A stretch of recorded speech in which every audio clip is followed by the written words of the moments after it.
Hello friends, आज मैं cover करने जा रहा हूँ इसमें क्लास 12th की फ़िज़िक्स का इलेक्ट्रोमैग्नेटिक वेव्स, जो कि आपका टर्म 2 के सिलेबस का एक टॉपिक है। ठीक है, इसके अंदर आज हम देखेंगे, या इसमें हमारी जो वेरी फर्स्ट वीडियो है उसमें हम लोग देखेंगे मैक्सवेल इक्वेशंस। आपने इसके बारे में अपने सिलेबस में सुना है, आपने इसमें स्कूल्स में भी अच्छी खासी इसमें देखा हुआ है या पढ़ा हुआ है। ठीक है, तो मैं आपको इसमें एक एक क्विक रिवीजन देने वाला हूँ। इसमें क्या है कि मैक्सवेल इक्वेशन जो है are the basic laws of electricity and magnetism. तो ये किसके ऊपर डिपेंड होती हैं? Basic laws on elect of electricity and magnetism. Okay, electricity and magnetism. तो इसके अंदर क्या होता है कि आपके चार बेसिक लॉज जो थे वो मैक्सवेल के उसमें आते हैं। तो टोटल कितने हैं? 4। कितने हैं टोटल? 4 मैक्सवेल इक्वेशंस होती हैं। ओके, मैं वन बाय वन आपको इसका सब आपको इक्वेशन को एक्सप्लेन करता हूँ। तो जो सबसे पहली इक्वेशन इसके अंदर थी, जो कि गॉस लॉज इन इलेक्ट्रोस्टैटिक के नाम से फेमस है। ठीक है, Gauss law of electrostatic, Gauss law in electrostatics.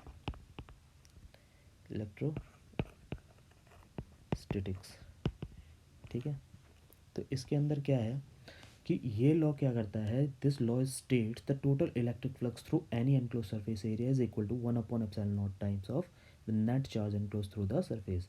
इसका मतलब ये होता है कि देखो, कोई भी सरफेस है, फॉर एग्जांपल मैंने एक रैंडम सरफेस ले लिया, कोई भी रैंडम सरफेस ले लिया, और इसका एक छोटा सा एरिया हमने इसमें से सिलेक्ट कर लिया, जो कि आपका क्या है? ds एरिया क्या देता हूँ? अगर मैं इसको एरिया वेक्टर इसका ds हो जाता है, तो इस एरिया में से निकलने वाले जो भी इलेक्ट्रिक फील्ड लाइंस होंगी, क्योंकि भाई हम इसको मान के चल रहे हैं कि इसके अंदर एक नेट चार्ज एनक्लोज है, जो कि नेट चार्ज क्या एनक्लोज है? क्यू एनक्लोज है ना? ये मान के चल लेते हैं। तो होगा क्या कि गॉस लॉ ऑफ इलेक्ट्रोस्टैटिक के हिसाब से उन्होंने क्या कहा था कि अगर ये गॉसियन सरफेस है तो इसके अंदर से जो निकलने वाली इलेक्ट्रिक फील्ड लाइंस हैं, तो अगर मैं इसका एरियल वेक्टर लेता हूँ या सरफेस इंटीग्रेशन लेता हूँ, तो वो क्या निकल के आता है? E vector dot D S equal to Q upon epsilon naught. इसका मतलब जो भी उसके अंदर टोटल चार्ज एनक्लोज हुआ है उसका 1/एप्सिलॉन नॉट टाइम्स वो रहेगा। तो इसमें कोई चेंजेस नहीं हुए थे। ठीक है, तो इसी को फर्स्ट इक्वेशन ऑफ मैक्सवेल बोला गया था। फर्स्ट इक्वेशन ऑफ मैक्सवेल बोला गया था। ये बहुत आसानी से आप इसको याद कर सकते हो। ये टॉपिक जो है ये आपका 3 से 4 नंबर का बड़ी इजीली पेपर में आता है, और तुम्हें कुछ नहीं करना है, बस इसके अंदर एक ये छोटा सा आप डायग्राम बनाएंगे और इसको एक्सप्लेन कर देंगे, बात ख़त्म। और यही सेम चीज़ को आप 1-2 लाइन में अपनी लैंग्वेज में इसको नीचे अगर लिख देंगे तो वो और भी ज़्यादा बढ़िया हो जाएगा। ठीक है, तो इसके अंदर जो सेकंड इक्वेशन आती है वो आती है आपकी Gauss law again, but in magnetostatic. ठीक है, तो इसके अंदर है क्या, ये भी हमने पढ़ी हुई है। ठीक है, तो इसमें क्या है? अगेन इसमें वही बात कही गई है, बस इसको मैग्नेटोस्टैटिक के फील्ड में लेके देखा गया है। ठीक है, तो जैसे हम इलेक्ट्रोस्टैटिक्स में हम ये देख रहे थे कि भाई वहाँ इलेक्ट्रिक फील्ड के वेक्टर की बात करी जा रही थी, तो यहाँ पे मैग्नेटिक फील्ड के वेक्टर की बात हम कर रहे हैं। ठीक है, ये लॉ क्या करता है? This law states that the net magnetic flux through any close surface is always zero. किसी भी क्लोज सरफेस के अंदर से जो नेट फ्लक्स निकलेगा, कौन सा फ्लक्स? Magnetic flux. ठीक है, उसका जो सरफेस इंटीग्रल होगा वो आपका ज़ीरो होगा। देखो यहाँ पे ये क्या है? ये कॉम्प्लीमेंट्री हो गया एक तरीके से कि भाई इलेक्ट्रिक फील्ड लाइंस जो हैं वो आपकी क्या है? वो तो अपने इलेक्ट्रोस्टैटिक फील्ड के हिसाब से उसने Q upon epsilon not time से उसका इलेक्ट्रिक फ्लक्स निकाल के दे दिया। बट यहाँ पे क्या है कि जो मैग्नेटोस्टैटिक फील्ड लाइंस होती हैं उसका जो मैग्नेटिक फ्लक्स है, ये बी डॉट डी एस, आप इसको मैग्नेटिक फ्लक्स भी कह सकते हो। ठीक है, यहाँ पे हम इसको ऊपर वाली में इलेक्ट्रिक फ्लक्स कह देते हैं।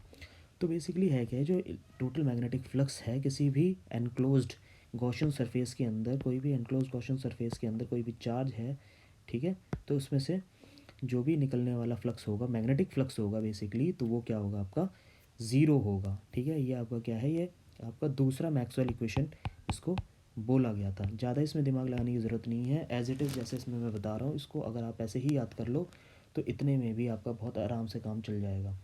सेकंड इक्वेशन इसको बोला गया था। थर्ड इक्वेशन मैं आपको बताता हूँ। थर्ड इक्वेशन जो है इसके अंदर वो है आपके फैराडेज लॉ ऑफ EMI यानी electromagnetic induction. Faraday law of electromagnetic induction. अब ये Faraday law of electromagnetic induction क्या है? ये लॉ स्टेट आपको करता है कि भाई कि जो इंड्यूस EMF है किसी भी सर्किट में वो न्यूमेरिकली इक्वल होगा किसके?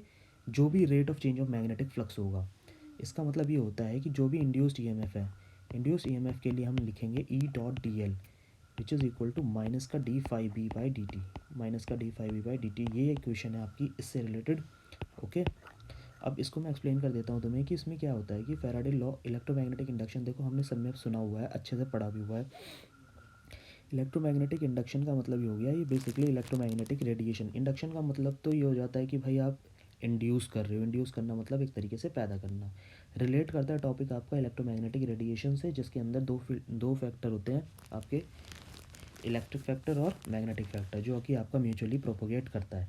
ओके, म्यूचुअली प्रोपोगेट करता है। EMI आपको पता होना चाहिए कि इलेक्ट्रोमैग्नेटिक जो भी आपकी रेडिएशन है वो आपकी 3 फील्ड्स में चलती हैं। कुछ इस तरीके से चलेगा 3 प्लेन में, XYZ अगर मैं इसको मान लेता हूँ और मैं कह देता हूँ इस फेज़ में आपका इलेक्ट्रिक वेक्टर चल रहा है और इस फेज़ में आपका मैग्नेटिक वेक्टर चल रहा है। ठीक है, तो सॉरी इसको B कह देते हैं, ज़्यादा फेवरेबल रहेगा। तो फिर इसका जो प्रोपोगेशन वेक्टर है यानी या कि वेलोसिटी वेक्टर कह लो, तो वो इस फील्ड में चल रहा होगा। ओके, तो Faraday law of electromagnetic induction ये कहता है कि उसके जो भी EMF इंड्यूस होगा सर्किट के अंदर, कोई भी सर्किट है, ठीक है, अगर आप उसमें मैग्नेटिक फ्लक्स चेंज करते हैं, ये है आपका rate of change of magnetic flux, इसको बोलते हैं rate of change of magnetic flux, rate of change of magnetic flux. तो इसमें क्या होता है दोस्तों कि अगर आपका मैग्नेटिक फ्लक्स का मतलब होता है किसी भी गिवन एरिया में से निकलने वाली number of magnetic field lines. ठीक है, सपोज़ कोई भी सरफेस है, अगर आपका कोई भी सरफेस है तो उसमें से आपका कितनी मैग्नेटिक फील्ड लाइंस आपकी पर यूनिट टाइम में या पर यूनिट एरिया में से पर यूनिट टाइम के हिसाब से आपकी निकल रही हैं, तो वो आपका मैग्नेटिक फ्लक्स हो जाता है यहाँ पे। ठीक है, तो मैग्नेटिक फ्लक्स किस टाइम के हिसाब से कैसे बदल रहा है, मैग्नेटिक फ्लक्स टाइम के हिसाब से कैसे बदल रहा है, ये आपको बताएगा कि भैया आपका जो सर्किट के अंदर EMF इंड्यूस हो रहा है, EMF का इंड्यूस हो जाना, ये है इंडक्शन ऑफ EMF पैदा होता है। ये हमने अच्छे से पढ़ा हुआ है कि EMF पैदा होता है जैसे ही कहीं पे भी मैग्नेटिक फील्ड लाइंस बदलती हैं या मैग्नेटिक फ्लक्स चेंज होता है। ठीक है, तो ये बात समझ में आ गई। तो ये आपका थर्ड इक्वेशन ऑफ मैक्सवेल बोली गई थी। आई होप कि आपकी समझ में आ गया है। ज़्यादा कोई टिपिकल नहीं है, बहुत ही ज़्यादा सिंपल चीज़ है। जैसे जैसे एज इट इज़ मैं बता रहा हूँ इसको एज इट इज़ इसको समझ लीजिए आप लोग। ठीक है, फोर्थ नंबर पे इसका जो आता है, जो लास्ट आता है, इसमें कोई देखो अभी तक हमने देखा जो इतनी ऊपर तीनों इक्वेशंस देखी हमने, इसमें कोई हमें मॉडिफिकेशन की ज़रूरत नहीं पड़ी है सच। बट हमारी जो ये लास्ट इक्वेशन मैं बताने जा रहा हूँ ये आपकी amperes Maxwell circuital law, amperes Maxwell circuital law. देखो हमने करंट इलेक्ट्रिसिटी में एम्पियर सर्किटल लॉ पढ़ा था। ठीक है, अगर आपको याद हो तो बहुत ही हमने उसमें एक, जल्दी से मैं आपको इसका एक क्विक रिवीजन दे देता हूँ कि इसमें क्या है कि हमने एक वायर लिया था, वायर के अंदर हमने एक छोटा सेगमेंट ले लिया था, छोटा सेगमेंट जो कि आपका DL लेंथ का मान लेते हैं। तो उसके द्वारा हमने ये निकाला था कि भाई जो भी इसका मैग्नेटिक फील्ड होगा, जो भी इस DL लेंथ द्वारा मैग्नेटिक फील्ड निकाला जाएगा, अगर मैं उसका लाइन इंटीग्रल निकालता हूँ, this should be equal to the mu naught N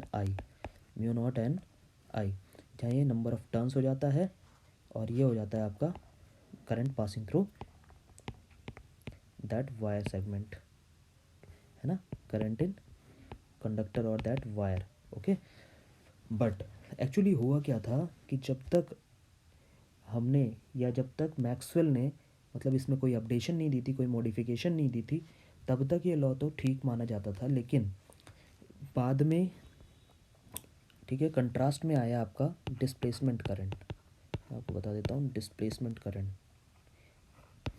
तो डिस्प्लेसमेंट करंट कंट्रास्ट में आया था, तो जिसको आईडी के नाम से बोलते हैं।